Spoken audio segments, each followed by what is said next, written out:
Bienvenidos a un nuevo episodio de Entre Caídas y Logros. Hoy me acompaña una mujer que decidió plasmar sus ideas en una industria totalmente disruptiva, ya que apostó por la creatividad como motor económico, social y humano. Mi invitada no solo hace animación, realidad virtual o experiencias digitales, hace algo mucho más complejo. Crea ecosistemas. Es cofundadora de Move Experimento, fundadora de Move Lab, impulsora del Clúster Mexicano de Animación y creadora del primer festival de realidad virtual en México. Pero detrás de todo eso, hay decisiones difíciles, riesgos financieros y una pregunta constante. ¿Vale la pena seguir? En este episodio vamos a hablar de lo que no se ve a simple vista, del miedo a sostener estructuras grandes, de emprender en industrias creativas y de cómo se redefine el éxito cuando tu trabajo también busca impacto social.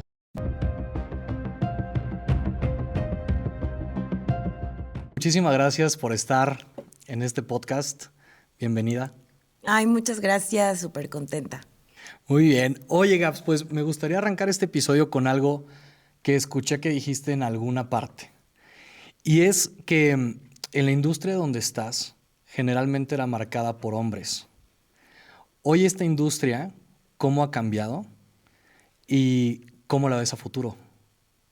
Pues definitivo pienso que ha cambiado y más porque también mi enfoque ha sido acercarme a mujeres creadoras, a otras comunidades, ¿no? Como en algún momento hicimos una edición del festival hablando pues de la cultura LGTBQ+. Y bueno, creo que es justo abrir la puerta ponerte a buscar. Y claro, hay bastantes ya mujeres desarrolladoras, punta de lanza, expertas, ¿no? Que hoy en día confío muchísimo, he trabajado con ellas y cada día mis horizontes cambian, definitivo. Hoy pienso que por lo menos mi sector ya está muchísimo más balanceado. ¿Y por qué decides estudiar la licenciatura de animación y arte digital? O sea, ¿qué viviste en tu infancia o qué pasó a lo largo de tu vida que decides inclinarte hacia ese camino? Sí, pues mira, desde muy pequeña como que supe que yo quería estudiar animación y de hecho me quería ir a estudiar a Estados Unidos, ¿no? O a Canadá. Mi tío, bueno, mis tíos estudiaban teatro y hacían comerciales y entonces me enseñaron a editar, ¿no? Me regalaron alguna cámara, me enseñaron a utilizar el equipo, aprendí a editar muy chica, aprendí a hacer animaciones muy pequeñas, ¿no? Usábamos Flash hace muchísimo tiempo y otras herramientas, ¿no? Que existían. Y digamos, cuando ya estaba yo en la prepa, se abre la carrera de animación y arte digital en el TEC, pero yo ya estaba aplicando para irme a Estados Unidos y a Canadá, apliqué a 3 universidades, y finalmente se abrió acá y mi mamá me dijo, quédate, ¿no? Así como, y yo la dije, híjole, sí le tengo un buen de miedo al frío, y ya decidí mejor quedarme. Entonces de la prepa al TEC pasé directamente a la carrera de animación y arte digital, fuimos primera generación y pues no me arrepiento, estoy contenta. Muy bien. Oye, pues de entrada yo quiero decirle a toda la audiencia que estamos justo en Move Lab, que es la casa productora que Gaby me abrió las puertas para empezar este proyecto y la verdad es que muchas gracias por esta parte, Gaby. Y cuéntame cómo surge desde 2010, que fue Move Lab Experimento, y luego en 2013 Move Lab. ¿Cómo ha sido este trayecto y por qué este nivel de producción, este compromiso que tienes? Sí, pues mira, empezamos Move Experimento, igual para ser breve, en el TEC, ¿no? En la universidad con amigos de la carrera del primer semestre. Y Move Experimento se funda en el 2010, o sea, ya 16 años, y pues estamos muy jóvenes, muy sedientos de crear, ¿no? De hacer cosas nuevas, innovadoras. Y bueno, de hecho, uno de los primeros proyectos que hicimos fue en el 2009 y fue para Televisa. Hicimos como un corazón interactivo que se movía al ritmo de la música. Y bueno, era toda una programación padrísima y fuimos y grabamos el proyecto. O sea, era trabajar en un proyecto muy, muy grande cuando éramos unos pequeñines, ¿no? Así de 20 años. Y pues eso nos abrió la puerta para creer en nosotros, paso número uno. Y después empezaron a llegar muchos clientes por la misma carrera de animación, buscaban los servicios, las empresas. Entonces llegaban los clientes así como sin buscarlos, gracias a Dios. Y pues eso fue lo que nos hizo trabajar como muy rápido y como que nos obligó, o sea, de cuenta, el cliente nos enseñó que necesitábamos un RFC, nos enseñó que necesitábamos una cuenta bancaria, que necesitábamos facturas, y entonces fue que nos obligamos a luego constituirnos. Por eso fue que nos apuramos. Cosas que no nos enseñan en la escuela muchas veces. Sí, y bueno, MoveLab es el laboratorio creativo, pero digamos que son dos modelos de negocio diferentes. El primero pues era una agencia de publicidad que es Move Experimento, en donde tenemos la capacidad de crear, ¿no? Con capital humano, gente súper creativa, padrísimo. Podemos crear proyectos interactivos, publicitarios, realidad virtual, sitios web, fotografía, ¿no? De animación, de todo un poco, metaversos. Y MoveLab es como el espacio físico, ¿no? El espacio en donde podemos crear, ¿no? En este caso, pues un foro acústico, salas de grabación, espacio para oficinas, ¿no? Y ya es como la infraestructura, digamos, la que nos permite crear. Entonces aquí pues está tanto el capital humano como el equipo. Excelente. Antes de pasar a todo lo que implica estar aquí, que básicamente es más de 1000 metros cuadrados donde estamos grabando, cuéntame un poquito acerca de la anécdota de la Casa de las Muñecas. Ay, mira, pues sí, fíjate que yo de chiquita jugaba mucho con mi casa de muñecas, ¿no? Era fan de, sobre todo de acomodarla, o sea, de adornarla, de intervenirla, de siempre tenerla así con lucecitas navideñas, con que si era el 14 de febrero todo rosa, ¿no? Y pues lo hacía con papel crepé y con cositas así que encontraba en la papelería, ¿no? O pasto real o una enredadera real que cortaba de un árbol, ¿no? Entonces, o sea, era poca inversión realmente. No era necesario estar comprando cosas de marca, o sea, para hacer mi casita increíble. Y de hecho mi casita era hecha, o sea, era de pino, me la mandó a hacer mi mamá con un carpintero, porque pues la de Barbie era pues muy cara y era muy chiquita y yo quería una pues grande, ¿no? Así de 4 pisos. La mía tenía así como ático y de todo, ¿no? Era así más grande que cualquiera de la de Barbie y había salido pues en un cuarto del precio, ¿no? Entonces mi mamá siempre también fue como muy lista en ese aspecto porque pues podíamos obtener más a bajo costo. Ok, sí tenemos que ir hasta Toluca, ¿no? A un pueblito de carpinteros me la mandó a hacer, pero valió mucho la pena. Y bueno, tristemente, o sea, como esa casita, igual resumo, se incendió, una vez se incendió, tuvimos un incendio en mi casa y justo había ahí como algunos productos de producción que justo mi tío me había regalado, por ejemplo, un estrobo, unas luces y tenía unas pinturas porque siempre me encantó producir y crear y todo a lo largo de mi vida. Y entonces se incendió esa casita. Pero pues no se quemó mis sueños, ¿no? O sea, mis sueños de crear, a pesar de que perdí mucho equipo que yo utilizaba para apoyar a otras personas y generar contenido, pues no se apagó y pues aquí seguimos. Bueno, y a ver, Gabs, ¿de dónde nace este ímpetu de ayudar a los demás? Porque veo que eres una persona que le interesa mucho el impacto social y que te preocupas muchísimo por ese tipo de temas. ¿Qué te llevó a eso? Pues yo en su momento creo que, bueno, mi mamá me crió como cristiana, o sea, como en la religión, el cristiano. Es que sí hay como diferentes nombres o mucha gente luego, tal vez como tipo protestante o no sé. Una versión moderna de esa que cantan y usan batería y guitarras en la iglesia, ¿no?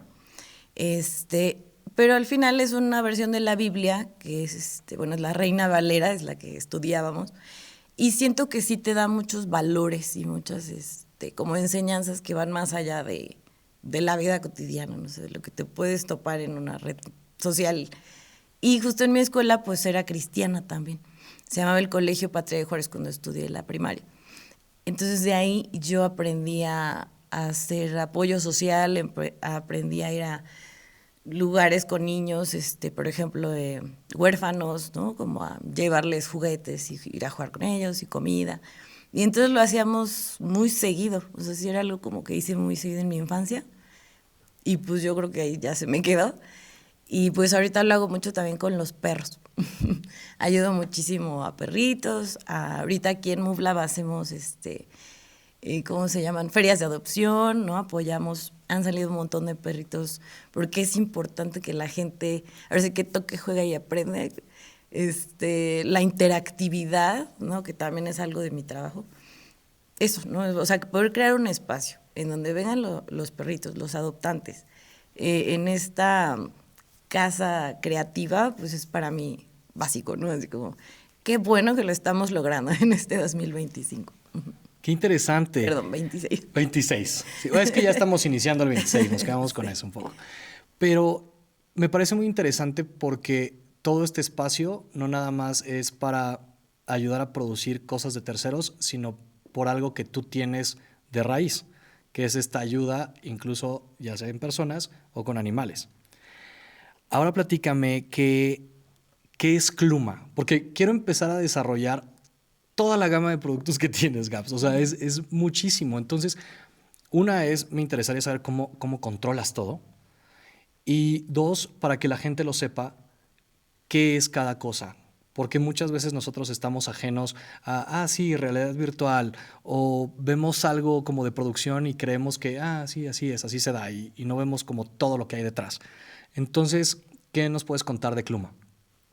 Sí, pues, Kluma es el clúster mexicano de animación, que estoy muy orgullosa de haber fundado, ya también tiene como 8 años, y es un modelo basado en triple hélice, se llama modelo de triple hélice, en el que empresas del sector, universidades y ya sea el sector financiero o el sector, digamos, ya sea gobierno, algún banco, algún cliente, o sea, de donde entra el capital, es donde podemos crear proyectos juntos, ¿no?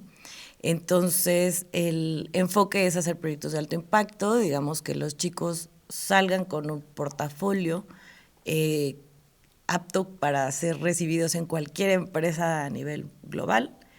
Y pues hemos tenido grandes casos de éxito, gracias a Dios, y bueno, el gran trabajo de los chavos que son maravillosos, la verdad, de diferentes carreras como animación, por ejemplo, informática, o bueno, programadores, ingenieros en sistemas, bueno, hay un montón de carreras ya ahora, creación de empresas de entretenimiento. Tenemos más o menos como unas 40 alianzas, o sea, como 40 universidades más o menos estaban como aliadas. No tenemos tantas vacantes, pero igual se pueden unir a través de nuestro sitio web, que es kluma.mx, me parece. Y bueno, ahí pueden checar para unirse, para poder formar parte, ¿no? de recibir como este apoyo. Entonces, a través del clúster hemos creado proyectos padrísimos, como este proyecto que también nos están apoyando aquí detrás de cámaras. Muchas gracias, chicos. Y, por ejemplo, te puedo decir que uno de nuestros ex coworkers, ex Kluma, que también fue ex coworker, porque también todos forman parte de la comunidad, ¿no? O sea, ese es el punto, que también el piso 1 platique con el piso 2 y hagan proyectos y creen. Que ahorita, por ejemplo, está haciendo la serie de Mandalorian, trabajando directamente. Me recuerdas al director con el director de Mandalorian. ¿Quién es Sebas? James Cameron, ¿no? Ahorita que nos diga. Bueno, con Lucasfilms, que pues es una empresa súper importante y se fue así, saliendo de Pluma, directito lo contrataron para irse para allá a Los Ángeles, ¿no? Entonces, también tenemos exclumas en ILM, digamos en Pixar, o sea, como gente que ha estado aquí con nosotros, se ha ido directito a las grandes empresas. Entonces estamos súper orgullosos de eso. Wow, eso está increíble. ¿Y cómo logras esas alianzas, Gaby? O sea, creo que mucha de la gente que nos puede escuchar y que quiere emprender o que quiere crear cosas y enfocado a este tema como Kluma, ¿cómo creas esos lazos? Pues bueno, paso número es muy importante, o como lo hacía yo antes, porque pues todavía todo eso lo establecí hace mucho tiempo. O sea, yo cuando empecé a crear así mis reglas del juego, lo hice hace 15 años, 12 años. Y bueno, lo que hacía, pues era básicamente primero entender qué iba a hacer. Entonces, ahí empecé a trabajar como en una presentación que hoy en día le llamamos como plan de negocios. Entonces, sobre eso, ¿no? Empiezas tú a hacer tu plan de negocios, tu misión, tu visión, tus valores, tus objetivos, tu campaña de marketing. Y ya de ahí te vas a la parte pues, legal, ¿no? Pues todos tus contratos, tu acta constitutiva, tu RFC, ¿no? Tu cuenta de banco, lo financiero, ¿no? Pues cómo voy a financiar, ¿no? Pues a través de todas estas empresas que van a ser los miembros del clúster. Y bueno, y cómo voy no, pues llamándoles por teléfono, mandándoles un correíto a todas estas universidades. Y entonces ya vas avanzando tu plan de negocios, vas avanzando tus pasos que tienes que seguir, pero rápido, ¿no? O sea, es como, en un día se puede hacer todo, o sea, realmente, todas tus ideas. Y entonces ya tú bajas todo en boceto si quieres, ¿no? Luego le pones dibujitos. Y ya sobre eso fue que dije, bueno, esto es lo que tengo que hacer. Y ya para esto yo ya había obviamente investigado, no todo me lo saqué yo y me lo inventé yo, ¿no? Busqué cuál es el reglamento del clúster mexicano de tecnología, ¿no? Y entonces encontré un reglamento. Y, bueno, ¿cuál es el acta constitutiva del clúster tal? Y entonces encontré un acta constitutiva. Y entonces yo empecé a construir mi carpeta de lo que iba a ser mi proyecto con proyectos que ya estaban creados, porque pues un clúster yo no lo estoy inventando, ya existe. Es una agrupación empresarial en un sector, ¿no? Entonces, en este caso, esos fueron como mis pasos y los llevé a cabo así lo más rápido que pude. Obviamente tiene gastos, tienes que ir con notario, con un abogado, con un contador, etcétera. Pero pues son cosas que tú vas absorbiendo y poco a poco empieza a haber ese retorno de inversión, ¿no? En donde puedes empezar a hacer proyectos en donde tal vez sí haya un financiamiento y te paguen algo. La mayoría de los proyectos que hacemos luego con el clúster son como de altruismo, o sea, hemos hecho proyectos con muchas fundaciones, ¿no? Apoyando, o sea, como se trata también de poner tu granito de arena, ¿no? No todo es ganar y ganar, sino gano, doy. Bueno, esa es mi filosofía. Y también el cristianismo lo enseña. Sa y se os dará, ¿no? Perdón, da y se os dará. O sea, son cosas que yo sí creo y que lo veo en mi vida. O sea, el día que yo doy y pago algo con gusto, al día siguiente se me regresa, ¿no? Qué bonito, qué bonita forma de pensar. Oye, Gabs, y después de 16 años, más o menos, que inicias toda esta aventura, escuché una entrevista que diste hace años. Yo creo que tiene hace más de 5 años esa entrevista. Y buscabas colaborar con Salma Hayek, James Cameron, Cuarón. ¿Qué tanto te has acercado a ese sueño? ¿Cómo ha sido este proceso? Pues ha sido un camino duro para mí, yo pienso. Mi sueño no para, ¿no? Mi sueño ahí sigue. Y sí podría decir que he tenido ciertos logros. Todavía no he logrado colaborar con justo esos 3 nombres que comentas. Pero, por ejemplo, podría decir que, bueno, estuvimos a punto igual de hacer un proyecto muy padre de animación con, bueno, un director padrísimo, ¿no? Que a mí me gustan mucho sus proyectos, que se llama Ricardo Arnaiz. Espero poder pronto lograr colaborar con él. Los proyectos a veces toman mucho tiempo, o sea, también en la en la planeación, en la búsqueda del financiamiento, en la preproducción. Mucho tiempo que a veces los proyectos no se consolidan, ¿no? Bueno, se te sale una persona o ya se salió tal inversionista y ya, o sea, si no logras como el 100% de ese capital, no puedes aventarte a hacerlo, ¿no? A veces. Y bueno, en este caso te puedo decir que un proyecto bien padre que también muy agradecida de Carlos Carrera y Pablo Bash, que se llama Ana y Bruno. Es un largometraje de animación que pueden encontrar en Netflix y pues en ese proyecto tuve la oportunidad de participar, de colaborar, de apoyar más que nada al proyecto para que pues pudiera ser terminado, porque fue igual un proyecto que tomó más de 10 años en realizarse y pues como todo fue un proyecto muy costoso para los presupuestos que hay en México. O sea, costó más o menos 120 millones de pesos y costó mucho financiarlo y luego terminarlo, o sea, la producción.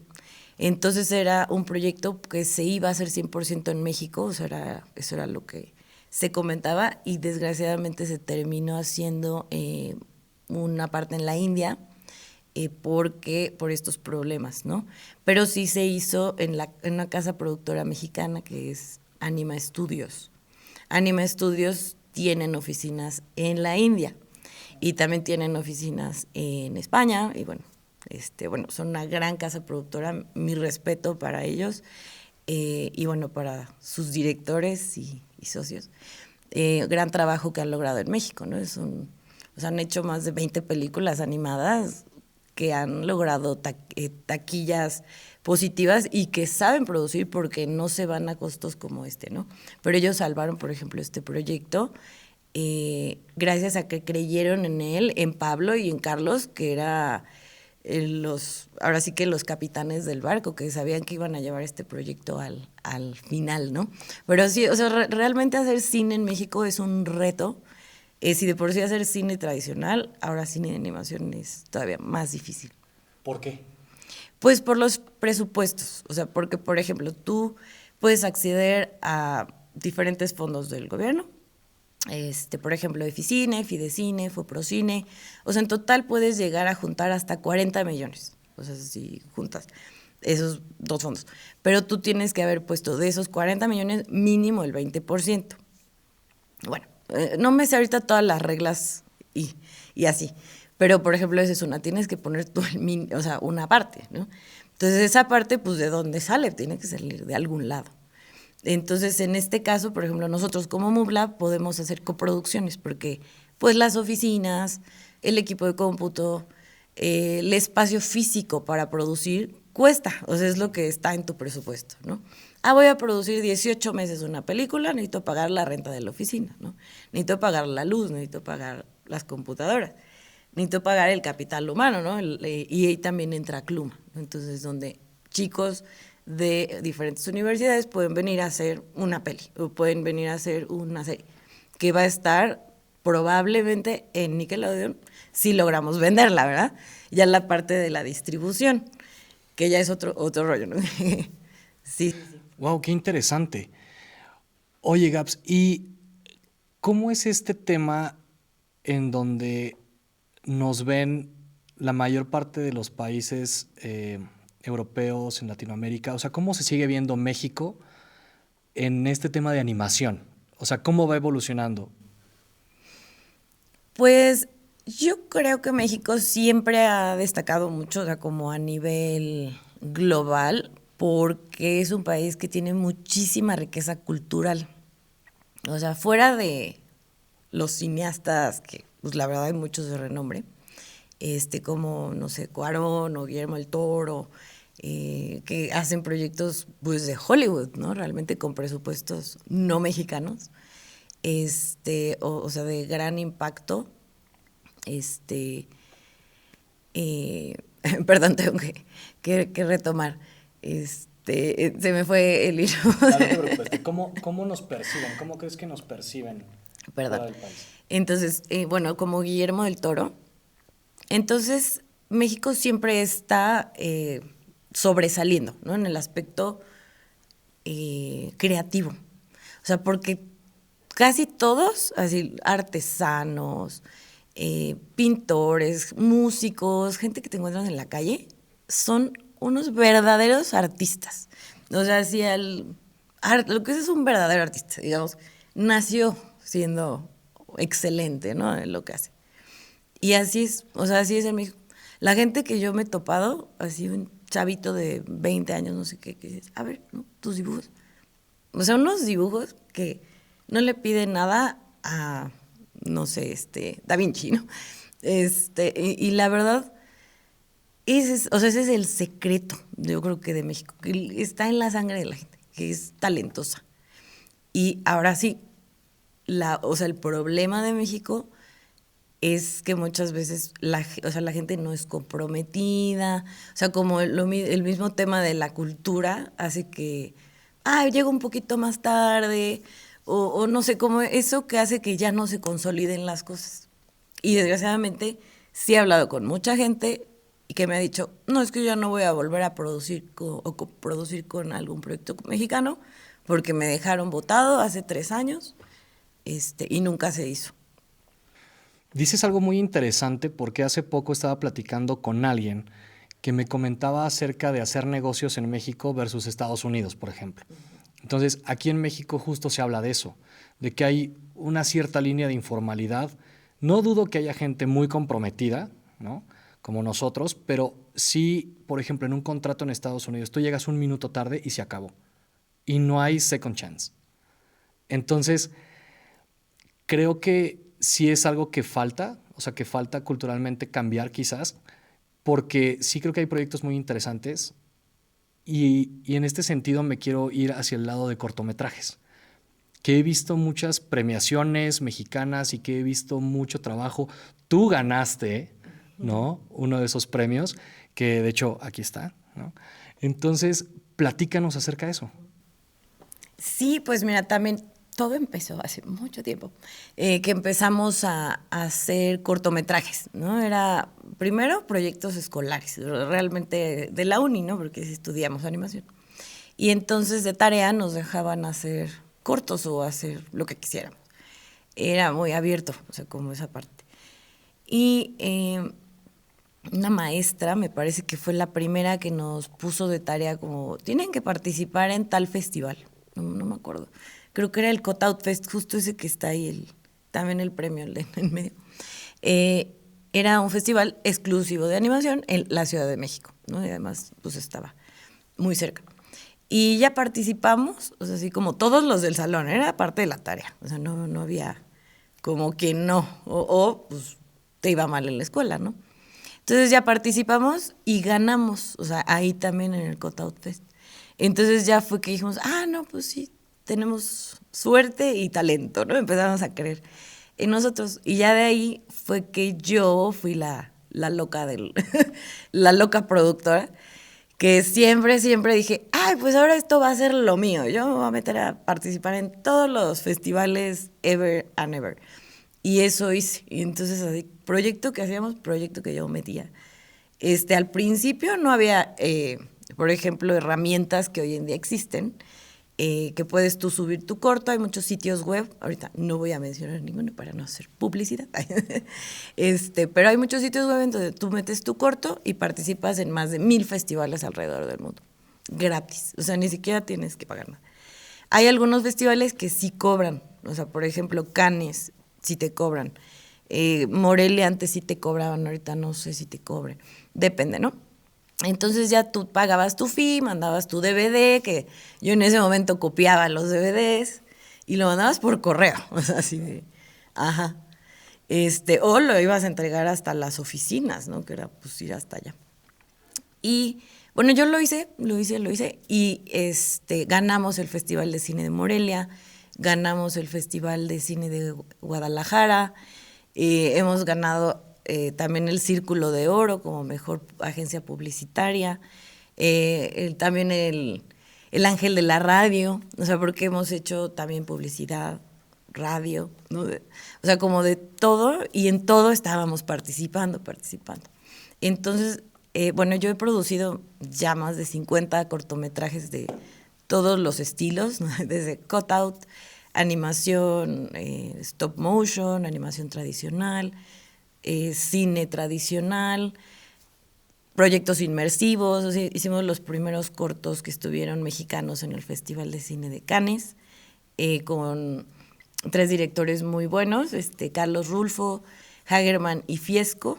Entonces se hizo una coproducción con el Festival de Cine de Guanajuato y logramos llevar estos cortos a Cannes, ¿no? Entonces, o sea, hemos presentado en muchísimos festivales. También se ganó un festival muy importante en Francia, que es el de Fribourg. Me parece, sí que está en Francia o en Bélgica, no recuerdo. O sea, pero hemos estado, digamos, en más de 250 festivales, o sea, con un solo corto, por ejemplo. Los Gatos estuvo en más de 250 festivales. Wow, ¿y cómo Entonces ya se no vive? te sabría decir, o sea, cuántos cortos se ha ganado, porque, o sea, pierdo el hilo de esos 50, ya no sé dónde están. De entrada, muchas felicidades por estos logros. Gracias. ¿Y cómo lo vives? Por ejemplo, para muchas personas que su sueño es estar en Cannes, ¿cómo es estar ahí? Pues es padrísimo. O sea, vale muchísimo la pena. Y sobre todo si eres joven y tienes ganas y energía y ganas de fiestear y ganas de pararte temprano y todo, porque sí es muy cansado, o sea, sí es así súper. Ir a festivales para mí era así como ir a trabajar, ¿no? Y demás. Bueno, yo sí he sido así como súper ñoña. Y entonces, ¿cómo le haces, a ver, para ir a Cannes? En 3 pasos, a ver, no sé, lo más resumido. Paso número 1, sitio web, ¿no? Ahí aplicas, o sea, aplicas con tu proyecto. Hay varias convocatorias, o sea, puedes aplicar a corto de Short Film Corner, por ejemplo, esos son para cortos estudiantiles. Puedes aplicar como directamente a la selección oficial de Cannes, puedes aplicar como productor al Producers Network, puedes aplicar a los talleres, puedes aplicar a la parte de realidad virtual. O sea, hay más de 10 formas y además puedes llegar y comprar tu boleto de ir, ¿no? Pero eso te sale más caro. Por ejemplo, comprar tu boleto, 800 euros. Ajá, entrar a Cannes, ¿no? Es muy caro, o más, 1000 y tanto. Es una inversión. Pero si tú entras a través de Short Film Corner, te lo regalan. O sea, te regalan tu pase para 2 personas y puedes ir. O sea, nada más que si no te pagan tu boleto de avión y tu hospedaje. Pero te regalan, o sea, $2,000, €2,000 de entrada. Nada más por estar seleccionado. Y la vas a seleccionar un montón. O sea, no es como que digas, ay, hay 3 seleccionados en Cannes. No, o sea, más de 1000.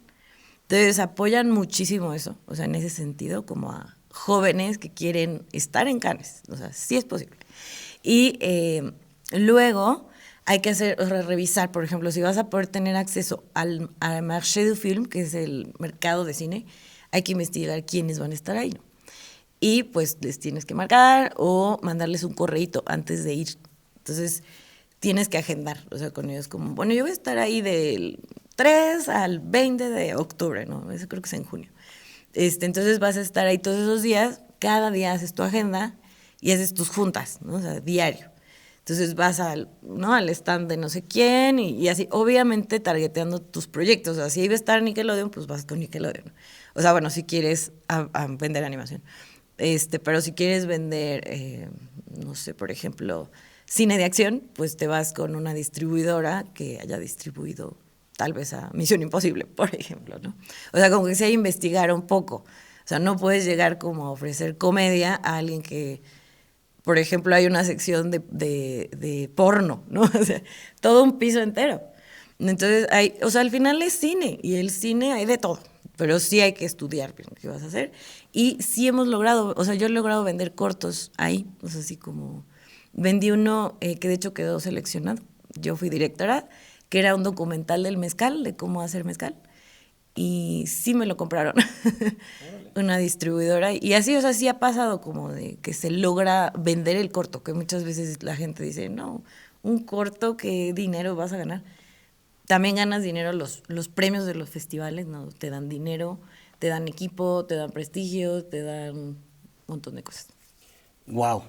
¡Qué trayectoria! Oye, Gaps, y para la gente que quiere empezar como en este camino, ¿cómo es hacer un corto? Pues hacer un corto, o sea, primero es tener una buena historia. O sea, si ya te pasó una gran historia, así que dices, no, eso tiene que ser un corto, pues graba un corto de eso. O sea, paso número, tener una buena historia, que merece ser contada. O sea, ya después de eso, ya te preocupas por la técnica. O sea, ya es como, bueno, lo voy a hacer. Mi sueño es hacer, no sé, el corto más inmersivo del mundo y lo voy a grabar con cámaras 360. Ah, bueno, ok, si esas son tus ganas, si necesitas esa tecnología porque de eso estás haciendo tus tesis o algo así, pues ya usa la que tú quieras. Pero, o sea, bien decíamos, la historia es el rey. Entonces, si tú haces un dibujito con palitos, así, y la historia es buenísima, la gente la va a ver. O sea, no importa que esté muy chafa, o sea, la técnica. Y entonces realmente eso es lo que yo he comprobado. O sea, justo era lo que te decía, por ejemplo, el Festival de Cine de Morelia. Cuando ganamos con un corto que se llama Érase una vez, que dura 2 minutos o menos, o sea, dura 1 minuto 58 segundos. Estaba hecho en Flash, en su momento que era de Adobe, un software pues ya que se descontinuó. Y lo hicimos en menos de un día. En menos de un día. Y por ese corto nos ganamos 200,000 pesos, 2 licencias de Final Cut, una computadora, así un montón de cosas. Algo que no nos costó hacer no sé, ni 1,000 pesos. ¿Qué? Ujú. Wow. Sí, sí, sí. Y la historia la construimos entre todos, por ejemplo, ¿no? O sea, nos sentamos a comer un día en Wingstop y, ay, bueno, ¿qué va a decir esto? No sé qué. Y ya cada quien puso un diálogo, y yo me hago que puse, eso no es lo de hoy. Esa parte del corto que dice, ese es mi diálogo, yo lo inventé. Ajá, todos contribuimos. Órale. Oye, ¿y después cómo pasas a hacer el primer festival de realidad virtual en México? ¡Qué locura! Pues sí, el Festival de Realidad Virtual fue también con Marco, uno de mis socios, que igual sigue siendo mi socio desde hace mucho tiempo. El único que permanece todavía es que ya 15 años después cambian los intereses y siempre nos encantó. O sea, llevábamos realidad virtual como materia en el TEC. Y también realidad aumentada e inteligencia artificial. Entonces, para nosotros sí era como parte del día a día, de la cotidianidad, ¿no? De la escuela. Y entonces ya la empezamos a hacer hace mucho. Y nos dimos cuenta que tenía como o sea, eso que no tiene cualquier tecnología, ¿no? Que es una empatía superior, o sea, como, no sé si hayas probado una experiencia así de inteligencia, digo, de realidad virtual.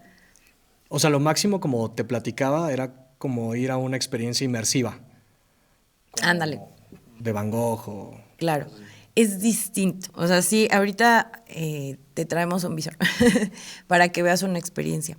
Pero bueno, hay muchísimos tipos de experiencia, ¿no? Así como, o sea, 360 grados de opciones.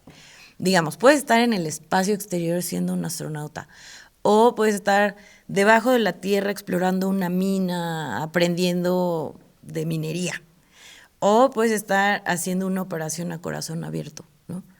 O sea que ya algunos de nuestros clientes, por ejemplo, nos han pedido hacer ciertas experiencias que van, por ejemplo, con conocer el cuerpo humano, o sea, digamos que ya trabajas con doctores o con la farma, ¿no? O sea, que ya son cosas que necesitan un nivel más elevado para poder hacer algo. O sea, se cuenta que hay más riesgos. O sea, a la hora de hacer una operación a corazón abierto, por ejemplo, o estar en una mina, o bucear debajo de un espacio muy, muy profundo.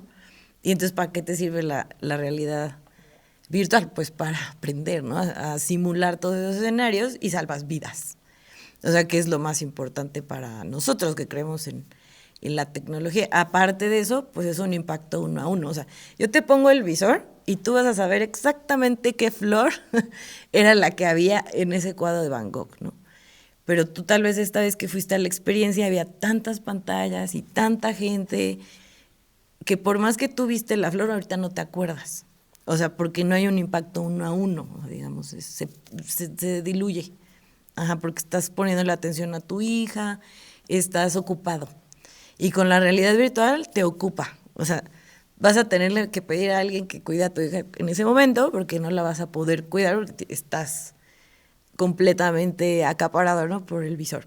Claro, tiene sus limitaciones, o sea, como hay accidentes, o sea, la otra vez que se cayó Derbez, ¿no? Lo sentimos mucho. Pero pues hay que tener cuidado, hay que tener muy claro que es una tecnología que hay que usarla en un espacio seguro, que no haya nada que te pueda, o sea, que te puedas pegar, ¿no? O sea, como si la prevención es lo mejor y nosotros siempre tenemos operadores, o sea, gente que siempre está ahí como acompañándote, te pone el visor, te explica cómo es la experiencia y cuida que estés bien, ¿no? Y realmente, te puedo decir, así, lo peor que me pasó una vez es una persona que era ciega de un ojo, y entonces yo le puse el visor y me dijo, es que no veo bien, no lo veo bien porque soy ciego, o sea, y yo, ¿ciego en serio? Sí, de un ojo. Y yo, ok.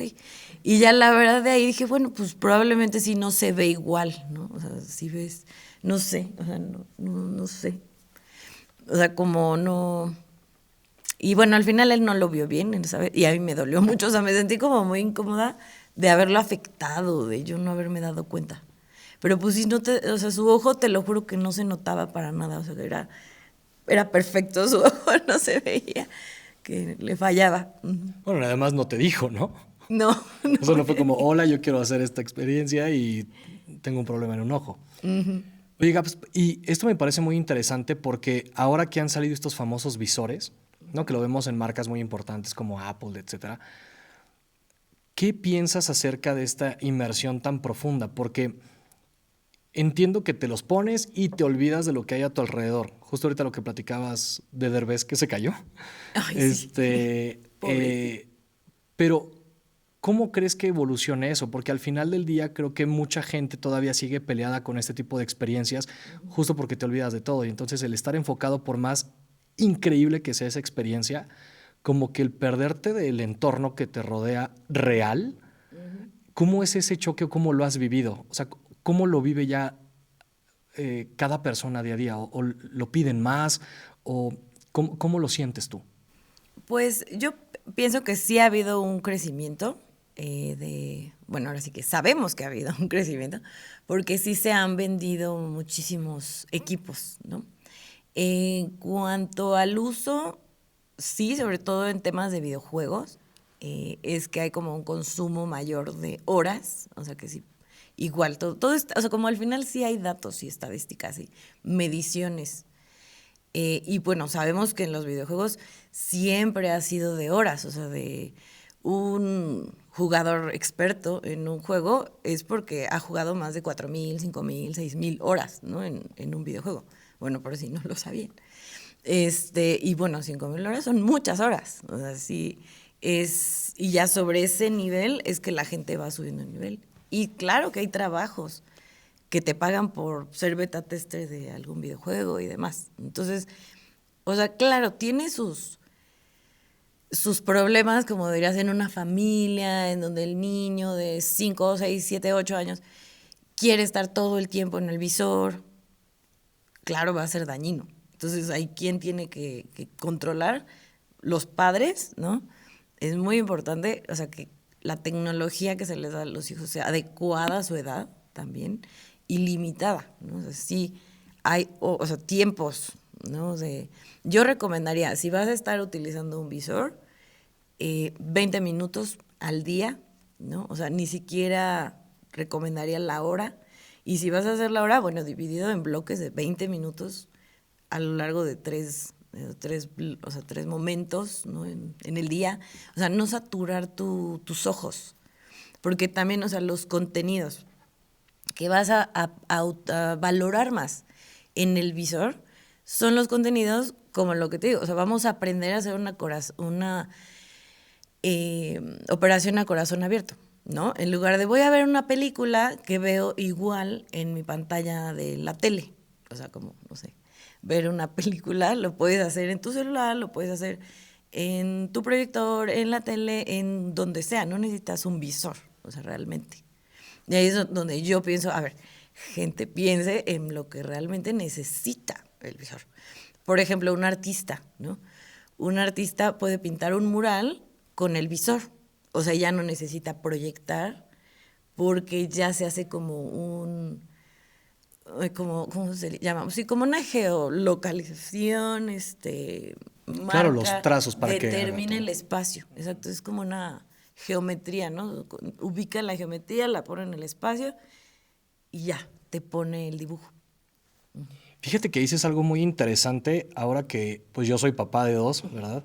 Y con mi esposa hablamos mucho acerca de esto del tema de las pantallas. Nosotros la verdad es que hemos cuidado muchísimo ese tema, ¿no? O sea, ahorita nuestro hijo que va a cumplir 3 años, pues la verdad es que no ha tenido contacto realmente con pantallas, la verdad. Pero tú, desde ese lado, de donde estás diciendo, oye, no más de 20 minutos, y yo veo gente, Gaps, que lo usa horas. O sea, ¿tú qué impacto? Porque evidentemente creo que se estudia eso desde tu cancha. ¿Qué impacto tiene? Y más, ¿qué recomendarías acerca de los niños? O sea, ¿a partir de qué edad sería bueno utilizarlo en este sentido? Sí, pues ya dejarles la herramienta se recomendó hace como 3 años a partir de los 12 años, de las tecnologías que había hasta ese momento, porque cada año hay 5 nuevos visores, 5 nuevas cosas, ¿no? Entonces, sí avanza, o sea, sí avanza muy rápido. Digamos, antes te ponías tu celular en la cara. Por ejemplo, los S7, S6, ¿no? Que iban los de Samsung, güey, el Samsung Gear. Y es un estudio sobre esa tecnología. Ay, perdón. Pero ahorita sobre los MetaQuest 3S, ¿no? Que ya son los más nuevos, sí estaban checando mucho ese tema. Bajar la luminosidad, no tener tanto lumen tan cerca, le pusieron capas de protección de rayo UV, o sea, ya tienen una tecnología especializada para cuidar los ojos, ¿no? Aparte de que ya puedes, o sea, te sales tantito del sector o del área y ya se pone una cámara, ¿no? Entonces ya no te caes, o sea, como, digamos que tienen la mixed reality, ¿no? Que es donde mezclas realidad virtual con realidad aumentada y puedes usar las cámaras y entonces, o sea, cada vez le están poniendo más cosas a la tecnología para que sea más segura, pero al mismo tiempo hay contenidos que yo digo nunca debieron de haber sido creados ni contados. O sea, esa es mi opinión. Y yo tal vez sería una mocha de los contenidos, pero pues hay muchos que no me gustan y que yo no le enseñaría jamás, ni a mis sobrinos, ni a los hijos de mis amigos, ni a nadie. O sea, porque ¿para qué? ¿No? O sea, ¿para qué ves cosas que nada más te van a afectar? ¿No? De acuerdo. ¿Y tú también promueves eso? O sea, siendo partidaria de esta tecnología que tú compartes y que desarrollas, eso también lo comunicas de, oigan, o sea, por ejemplo, si tuvieras que le vamos a poner esta parte a mi hijo, por ejemplo, dirías, espérate, no lo hice. O sea, sí lo harías, no, está muy chiquito, Sí, puede tener un impacto muy severo ahí. sí, sí, sí. O sea, por ejemplo, te voy a poner. Preferiría ponerle, ¿no? A tu hijo una experiencia,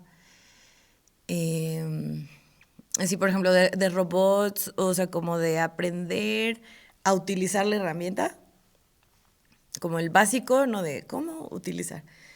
A ponerle uno de Resident Evil, donde sientes así cómo te come el zombie cuando te come. O sea, sí, para mí a los 28 años sigo teniendo pesadillas de cuando me comió el zombie, ¿no? O sea, la verdad es demasiado fuerte. O sea, es así como, está aquí, o sea, está aquí el zombie. Y eso es increíble porque, Es divertido, pero me da claro, susto. a ver, pero en nuestra generación, o sea, no vamos a decir nuestras edades, pero cuando jugábamos videojuegos, era a través, como dices, de una pantalla que estaba a 1 metro más de distancia, ¿no? Y sí, o sea, el reflejo de las imágenes era fuerte, pero, ok, podías cualquier cosa voltear hacia otro lado, ¿no? Cuando Sí. te pones este aparato, no lo puedes evitar. Exacto. Entonces, creo que sí la tecnología tiene cosas positivas, muy positivas, como por ejemplo ahorita lo que mencionas acerca de los doctores, de que puedas estar aprendiendo a operar y que, wow, qué interesante, porque ya te quitas de, oigan, mándenos un cuerpo, hay que conseguir uno Sí, para abrirlo. No, ya es una experiencia real y como si lo estuvieras haciendo. Entonces, eso me parece fantástico. ¿Y para dónde crees que va esto en 5 años? O sea, ¿cómo crees que sigue evolucionando este tema de realidad virtual? pues yo creo que también eh, ¿cómo decir? La cercanía, o sea, va a unir más igual a las familias que están alejadas. O sea, eso es lo que pienso que va a haber más presencia. O sea, vas a poder, por ejemplo, estar en tu casa, poner tu visor e ir a la fiesta de cumpleaños de alguien, ¿no? O sea, porque te vas a poner tú los lentes estos, los de, no sé, los de Ray-Ban, y entonces ya va a estar uno conectado con el otro y, o sea, yo así es como pienso que viene el futuro. O sea, ya tú puedes estar en la Antártida en una exploración y te pones tu visor y vas a una junta de la ONU y tienes acceso a dar tu comentario, ¿no? No sé, si eres un delegado. O sea, como que, o sea, como para hacer que la gente pueda estar en 5 lugares al mismo tiempo, cosa que era imposible, ¿no? O sea, pues sí, para eso sirve la tecnología, hacer imposible, no, hacer posible lo imposible. ¿Y tú desarrollas los visores o...? No, nunca hemos desarrollado visores. Lo único que hicimos en su momento fue vender los cardboards, que pues es una licencia abierta, open source de Google. Y pues sí, muchos años vendimos muchos cardboards. Pero hoy en día pues ya con los visores, o sea, rentamos los visores y hacemos exhibiciones de cortometrajes, que ahorita tuvimos una hace poco de la selección oficial del VR Fest. Entonces, cada año hay 10 proyectos internacionales y nacionales que se exhiben. Y bueno, la idea también es estar siempre buscando nuevos creadores, trayendo el contenido, porque pues no mucha gente lo ve, pero ya una vez que llega aquí empezamos a tener distribución en muchos festivales. O sea, vamos a Guanajuato, a veces a Guadalajara, bueno, entre otros, ¿no? Entonces, siempre es bonito que te pidan los contenidos y que lleguen a mucha más gente. O sea, tal vez mi distribución es mínima, pero Guanajuato es masiva, ¿no? Entonces, crece bastante. Ok. Oye, Gabs, y platícame qué tal fue trabajar con ProMéxico. Pues ProMéxico era padrísimo, a mí me encantaba. Más que nada, o sea, realmente ProMéxico te apoyaba, ¿no? Te daba apoyos financieros y yo los usé bastante. O sea, realmente ProMéxico, pues te pagaban la mitad de tus vuelos, de tus viajes internacionales para poder venderte. Entonces fuimos, por ejemplo, aparte de festivales como Cannes, que se hacen en Cannes también, al MIPCOM, que es un mercado pues de productos como documentales, cine, y también fuimos al Kids Junior. Hace poco también estuvimos en el mercado del American Film Market en Los Ángeles, bueno, pero eso, bueno, no fue a través de ProMéxico, pero digamos que estos eventos en los que tú vas y te vendes, o sea, vendes tus productos, vendes tus Biblias, y ahí es donde están los compradores. Entonces, ProMéxico te llevaba en este caso íbamos como unas 20 o 30 empresas mexicanas de diferentes tecnologías y nos llevaban así como al boot de México en estos festivales. Y entonces pagabas así una cuota muy pequeña por tener esa distribución. Entonces también fuimos a Social Media Week, ¿no? ¿Cómo se llamaba? Perdón, South by Southwest, o sea, festivales que saldría carísimo llevar a tu empresa así hoy en día sin el apoyo de ProMéxico. Pero desgraciadamente Morena Bueno, si quieren lo cortan. Desgraciadamente cerraron ProMéxico en el sexenio pasado. Wow. Y entonces todo este tipo de oportunidades ya no se pueden encontrar hoy en día con base en gobierno. No, no, ya no. No existen, desgraciadamente. Wow. Yo no las conozco. Sí, ya no. No hay apoyos para eso. Ya no. Wow. Bueno, ni hablar acerca de este tema, ahí sí no podemos hacer nada, pero qué padre que tú seas una gran impulsora de este tema. Ahora, me gustaría pasar a un tema muy interesante que no sé si mucha gente conoce de ti, pero tú te refieres a combinar deportes extremos como eres piloto de autos. O sea, quiero saber cómo inicia eso. Y dices algo muy importante que quiero citar en algo que tú dijiste que te entrevistaron y dice, te enseña a disfrutar cada momento, pero sobre todo a enfocarte en una sola cosa, en un solo momento. ¿Cómo vives eso? Pues justo sí, hablando de coches de carreras, es muy bonito porque la velocidad te hace vivir el momento. O sea, realmente, no sé, subes a 200 kilómetros por hora en pocos segundos. Y en pocos segundos te tienes que enfrentar a tu primera curva, ¿no? Y te tienes que enfrentar a hacer un cambio de velocidades, a frenar, a checar dónde están tus otros contrincantes, ¿no? A no pasarte. O sea, tienes que ir pensando yo lo sentía así, como si yo fuera un reloj en el que tengo que ejecutar mi manecilla correctamente, ¿no? Y a veces lo haces mejor, a veces peor, o sea, dependiendo, ¿no? Así de tu cambio de cuarta a tercera y segunda y otra vez tercera y ganar ese lugar, o sea, es padrísimo, me emociona tanto recordarlo. Correr coches de carreras es padrísimo. ¿Cómo empezó? Mi cuñado es el esposo de mi hermana, corre, su familia, su papá corre y su hermana me invitó a formar el primer equipo de puras mujeres en correr la Copa Noti Auto y en correr la carrera de 24 horas. Entonces, pues hicimos historia siendo el primer equipo de mujeres en correr la carrera de 24 horas, de 4 mujeres. ¡Guau! Sí, y sí lo logramos. Wow. Empezamos como en el lugar 300 y terminamos en el lugar como 25. O sea, tampoco nos fue tan mal. Uh-huh. Oye, si no mal recuerdo, cuando estudiábamos en el TEC, tu hermana tenía un León FR, ¿cierto? Sí. Guau, es que lo recuerdo porque a mí que me gustan mucho los coches y hace rato ves que estuvo aquí Rodrigo Portillo.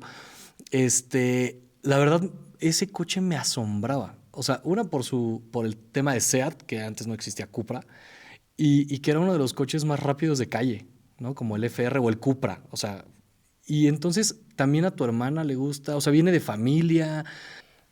¿Cómo? Pues no, realmente no sé, a mi hermana yo creo que fue porque le gustaba como en general a la gente, y realmente no me acuerdo qué modelo tenía, pero recuerdo que era un SEAT. ¿Era un León? Yo me acuerdo perfecto. Sí, era un León Cupra. Que sí, yo tampoco estoy tan clavada con los... Y me acuerdo que era rojo. Con los coches. Mis coches no son rápidos, por ejemplo, mis coches son más funcionales, ¿no? O sea, manejo una pick-up. Pero sí, la velocidad... ¿qué diría mi papá? Mi papá sí manejaba rápido, o sea, como en su momento, y tenía un Camaro, o sea, se compró un Camaro como su primer coche deportivo, y era muy feliz manejándolo, pero yo supe que chocó 2 veces además, y entonces ya de ahí él dejó de manejar rápido, dijo, no, eso no es lo mío. Pero pues a mí sí me gustaba mucho. Mis amigos manejaban muy rápido, o sea, ese era el problema, ¿no? Nos dio, yo creo, una época por manejar rápido. Bueno, es que además en ese momento estaba esta película muy famosa de Rápidos y Furiosos, entonces como que todo mundo traía este ímpetu por estar corriendo por las calles y traer el coche de moda entre Minis, León, o sea, todos estos coches que podían correr rápido en un periodo muy corto de tiempo. Y pasando a este tema, ahora tienes un Ford Ka que es modificado para correr. ¿Y cómo estuvo esta transición? Sí, pues Bueno, fue como una oportunidad que se presentó con el equipo que yo corría de Grillos Racing, con Adiel Gamboa, y pues uno de los miembros del equipo era dueño de este coche. Él sube de categoría y pues en cada categoría es un vehículo diferente, un motor diferente. Entonces él tenía esa necesidad, ¿no?, de vender ese coche para poder adquirir el nuevo y así, ¿no? Y pues así es en esto de las carreras. Y también a veces rentar tu coche es más caro que tener tu coche. Entonces, la verdad fue o sea, como una muy pequeña inversión, yo diría, de lo que hice para poder adquirirlo. Y ya de ahí seguí corriendo más o menos 3 años la Copa Noti Auto, después de haber corrido la primera carrera de 24 horas. O sea, sí, más o menos como... Es que no me acuerdo exactamente, pero sí, yo creo que como 4 años más bien corrí toda la temporada. Y pues sí es muy demandante, o sea, son 12 carreras, es ir a correr cada mes a cierto autódromo, hay que ir a entrenar y es mucha dedicación. Y también por eso fuimos muy dedicadas, yo y mi coequipera, que era Evelyn Gamboa, y logramos tener el segundo lugar, creo que en 2 ocasiones, de toda la liga, digamos.